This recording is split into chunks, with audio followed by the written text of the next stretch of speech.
আৰু ইফালে কংগ্ৰেছৰ দুৰ্গ তিতাবৰত সলনি হৈছে নেকি সমীকৰণ তাক লৈ এতিয়া প্ৰশ্ন উত্থাপন কৰিছে বিভিন্নজনে।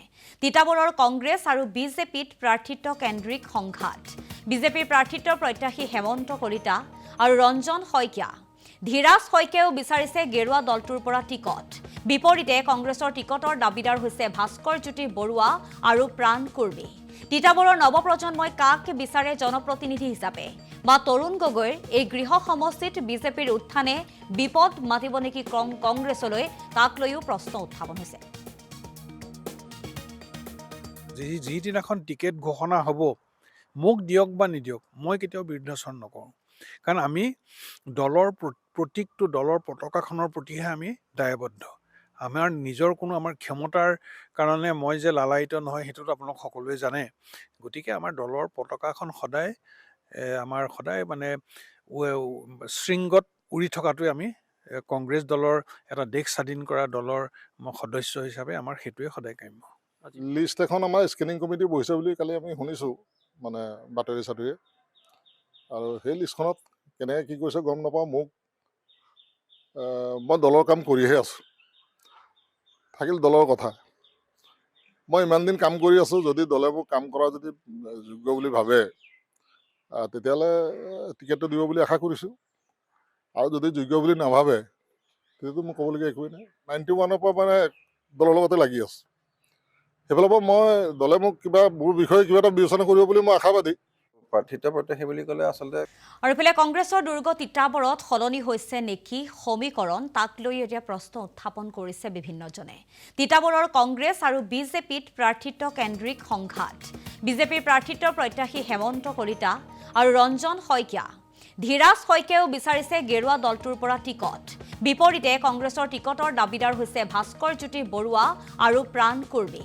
তিতাবৰৰ নৱপ্ৰজন্মই কাক বিচাৰে জনপ্ৰতিনিধি হিচাপে বা তৰুণ গগৈৰ এই গৃহ সমষ্টিত বিজেপিৰ উত্থানে বিপদ মাতিব নেকি কংগ্ৰেছলৈ তাক লৈও প্ৰশ্ন উত্থাপন হৈছে।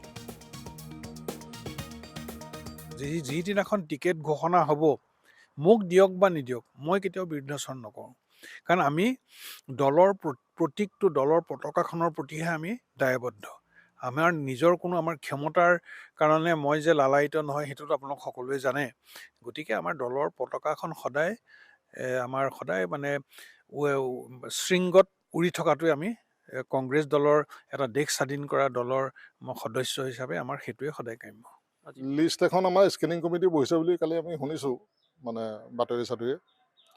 আৰু সেই লিষ্টখনত কেনেকৈ কি কৰিছে গম নাপাওঁ। মই দলৰ কাম কৰিহে আছোঁ, থাকিল দলৰ কথা। মই ইমান দিন কাম কৰি আছোঁ, যদি দলে মোক কাম কৰা যদি যোগ্য বুলি ভাবে তেতিয়াহ'লে টিকেটটো দিব বুলি আশা কৰিছোঁ। আৰু যদি যোগ্য বুলি নাভাবে তেতিয়াতো মোক ক'বলগীয়া একোৱেই নাই। 91ৰ পৰা মানে দলৰ লগতে লাগি আছোঁ। সেইফালৰ পৰা মই দলে মোক মোৰ বিষয়ে কিবা এটা বিবেচনা কৰিব বুলি মই আশাবাদী। প্ৰাৰ্থিত্ব প্ৰত্যাশী বুলি ক'লে আচলতে আৰু ইফালে কংগ্ৰেছৰ দুৰ্গ তিতাবৰত সলনি হৈছে নেকি সমীকৰণ তাক লৈ এতিয়া প্ৰশ্ন উত্থাপন কৰিছে বিভিন্নজনে। তিতাবৰৰ কংগ্ৰেছ আৰু বিজেপিত প্ৰাৰ্থিত্ব কেন্দ্ৰিক সংঘাত। বিজেপিৰ প্ৰাৰ্থিত্বৰ প্ৰত্যাশী হেমন্ত কলিতা আৰু ৰঞ্জন শইকীয়া। ধীৰাজ শইকীয়াও বিচাৰিছে গেৰুৱা দলটোৰ পৰা টিকট। বিপৰীতে কংগ্ৰেছৰ টিকটৰ দাবীদাৰ হৈছে ভাস্কৰ জ্যোতি বৰুৱা আৰু প্ৰাণ কুৰ্মী। তিতাবৰৰ নৱপ্ৰজন্মই কাক বিচাৰে জনপ্ৰতিনিধি হিচাপে বা তৰুণ গগৈৰ এই গৃহ সমষ্টিত বিজেপিৰ উত্থানে বিপদ মাতিব নেকি কংগ্ৰেছলৈ তাক লৈও প্ৰশ্ন উত্থাপন হৈছে। যিদিনাখন টিকেট ঘোষণা হ'ব মোক দিয়ক বা নিদিয়ক মই কেতিয়াও বিৰুদ্ধাচৰণ নকৰোঁ, কাৰণ আমি দলৰ প্ৰতীকটো দলৰ পতাকাখনৰ প্ৰতিহে আমি দায়বদ্ধ।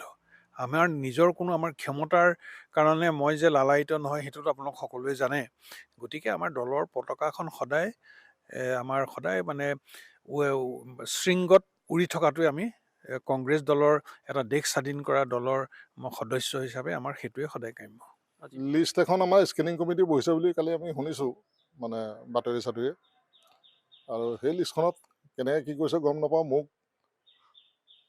মই দলৰ কাম কৰিহে আছোঁ, থাকিল দলৰ কথা।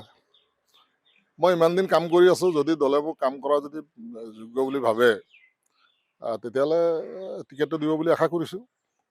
আৰু যদি যোগ্য বুলি নাভাবে তেতিয়াতো মোক ক'বলগীয়া একোৱেই নাই। 91ৰ পৰা মানে দলৰ লগতে লাগি আছোঁ। সেইফালৰ পৰা মই দলে মোক মোৰ বিষয়ে কিবা এটা বিবেচনা কৰিব বুলি মই আশাবাদী। প্ৰাৰ্থিত্ব প্ৰত্যাশী বুলি ক'লে আচলতে